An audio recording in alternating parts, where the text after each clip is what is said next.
After Munir, justice Munir, جنہوں نے بنیاد رکھی تھی کانسٹیٹیوشنل ڈسٹرکشن کی، اگر کسی نے اس جسٹس منیر کے مشن کو کمپلیٹلی اکمپلش کر لیا ہے by completely abolishing the supreme court, I think it is Yahya Afridi. اور یحییٰ افریدی صاحب کا مجھے رول اسی طرح لگتا ہے جس طرح ایوب خان اور یحییٰ خان کا رشتہ تھا.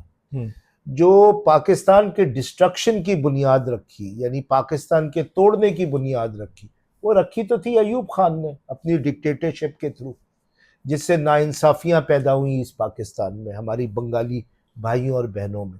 لیکن Ayub Khan was very intelligent, he new کہ اس کے رول کا کیا نتیجہ ہوگا، اور جب ڈیمونسٹریشن ہوا تو وہ چلے گئے.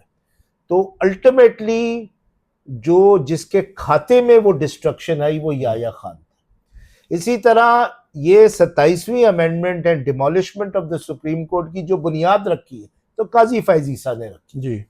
یہ 26ویں امینڈمنٹ کے ہونے پہ رکھی گئی تھی، یہ سینئر موسٹ جج کے سائیڈ لائن ہونے پہ رکھی گئی تھی، جو 26ویں امینڈمنٹ کا نتیجہ تھا. لیکن اس کا جو فیونرل ہے وہ پریسائڈ کیا ہے یحییٰ افریدی صاحب. تو یہ ایک ایپٹ، ادھر بھی یحییٰ خان تھے، یہاں پہ بھی یحییٰ افریدی صاحب ہیں، تو صرف قاضی فائز عیسیٰ اور ایوب خان کا نام میچ نہیں کرتا.